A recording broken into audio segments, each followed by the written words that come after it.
আরজিকর হাসপাতালে তরুণী চিকিৎসকের সাথে ঘটা ঘটনায় নৃশংস প্রতিবাদে এবং অপরাধীদের অবিলম্বে গ্রেপ্তার করা চরম শাস্তির দাবিতে ব্যারাকপুরে অভয় মঞ্চের উদ্যোগে এক প্রতিবাদ সভা ও মিছিল আয়োজিত হল।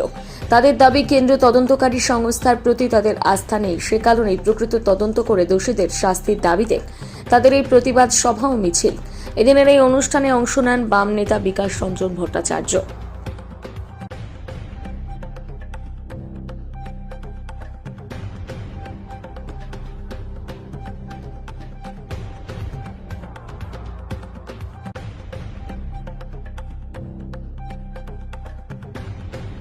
অভয়ার বিচারের দাবিতে সবাই এসেছে।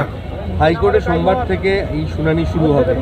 আপনি কি মনে করেন যে এই তদন্ত আরো নতুন কোনো দিশা দেখাতে পারবে? দেখুন, এই তদন্ত পরিষ্কারভাবে যদি রাজনৈতিক প্রভাবমুক্ত তদন্ত হয় তাহলে এই ষড়যন্ত্র যারা করেছেন, আমি তখনও বলেছি এখনও বলছি, এটা একটা বৃহত্তর ষড়যন্ত্রের অংশ। যারা ষড়যন্ত্র করেছেন এই হত্যাকাণ্ডে, তাদের সম্পর্কে অন্ততপক্ষে একটা নির্দিষ্ট সিদ্ধান্তে তদন্তকারী সংস্থারা পৌঁছতে পারবে যে কারা কারা এই ষড়যন্ত্রের সঙ্গে যুক্ত আছে। সিবিআই নতুন করে এটা তো তদন্তেরই একটা অংশ। যে বারবার বলছি যে সুপ্রিম কোর্ট তদন্ত নিয়ে কিছু করতে পারে না, প্রথম থেকেই বলে আসছি, কিন্তু বহু লোক হই হই করে এমন কাণ্ড করেছে, সিবিআইও সুযোগ নিয়েছে যে আমরা তাহলে অপেক্ষা করি সুপ্রিম কোর্ট কী বলে, সুপ্রিম কোর্ট কী বলে।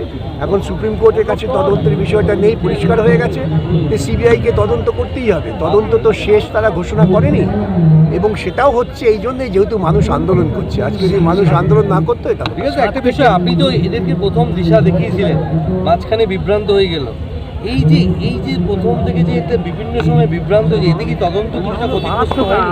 ক্ষতিগ্রস্ত হয়েছে তো, নিঃসন্দেহে ক্ষতিগ্রস্ত। আপনি তো প্রথমে সঠিক পথে দেখিয়েছিলেন। এর থেকে বেশি কিছু আমার বলাটা শোভন নয়, তাই বলছি না, কিন্তু অবশ্যই ক্ষতিগ্রস্ত হয়েছে।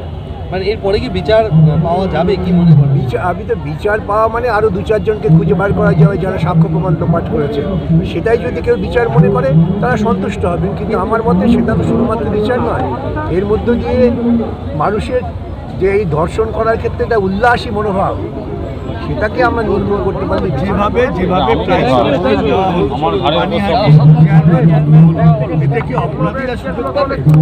দেখুন, এ রাজ্যের মুখ্যমন্ত্রী নিজে দুর্নীতি করার পর মুখ্যমন্ত্রী আসনে পেয়েছে।